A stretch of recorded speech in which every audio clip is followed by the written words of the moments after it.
দেশের আবহাওয়া পরিস্থিতিতে আগামী ৫ দিন বৃষ্টিপাতের প্রবণতা অব্যাহত থাকতে পারে বলে জানিয়েছে বাংলাদেশ আবহাওয়া অধিদপ্তর।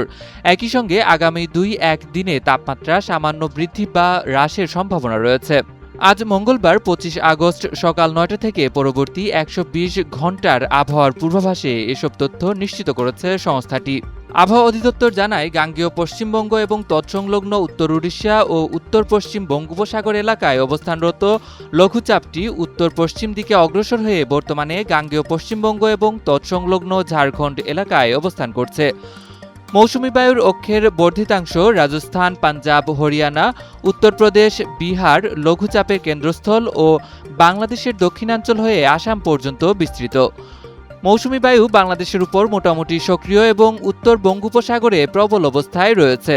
প্রথম দিন ২৫ আগস্ট রংপুর, ময়মনসিংহ, বরিশাল, চট্টগ্রাম ও সিলেট বিভাগের অনেক জায়গায় এবং রাজশাহী, ঢাকা ও খুলনা বিভাগের কিছু কিছু জায়গায় অস্থায়ীভাবে দমকা হাওয়াসহ হালকা থেকে মাঝারি ধরনের বৃষ্টি বা বজ্রসহ বৃষ্টি হতে পারে।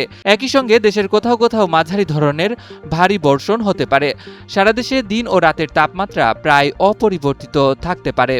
দ্বিতীয় দিন ২৬ আগস্ট রংপুর, ময়মনসিংহ, খুলনা, বরিশাল, চট্টগ্রাম ও সিলেট বিভাগের অনেক জায়গায় এবং রাজশাহী ও ঢাকা বিভাগের কিছু কিছু জায়গায় বৃষ্টি বা বজ্রসহ বৃষ্টি অব্যাহত থাকতে পারে। সারা দেশে দিনের তাপমাত্রা সামান্য বাড়তে পারে এবং রাতের তাপমাত্রা প্রায় অপরিবর্তিত থাকতে পারে। তৃতীয় দিন ২৭ আগস্ট দেশের অধিকাংশ বিভাগে বৃষ্টিপাতের এই ধারা বজায় থাকবে। এই দিনে সারা দেশে দিন ও রাতের তাপমাত্রা সামান্য কমতে পারে। চতুর্থ দিন ২৮ আগস্ট চট্টগ্রাম ও সিলেট বিভাগের অনেক জায়গায় এবং দেশের অন্যান্য বিভাগের কিছু কিছু জায়গায় হালকা থেকে মাঝারি ধরনের বৃষ্টি বা বজ্রসহ বৃষ্টি হতে পারে। এদিন তাপমাত্রা প্রায় অপরিবর্তিত থাকার সম্ভাবনা রয়েছে। পঞ্চম দিন ২৯ আগস্ট ময়মনসিংহ, খুলনা, ঢাকা, চট্টগ্রাম ও সিলেট বিভাগের অনেক জায়গায় বৃষ্টিপাতের সম্ভাবনা রয়েছে। দিনের ও রাতের তাপমাত্রা ফের সামান্য হ্রাস পেতে পারে।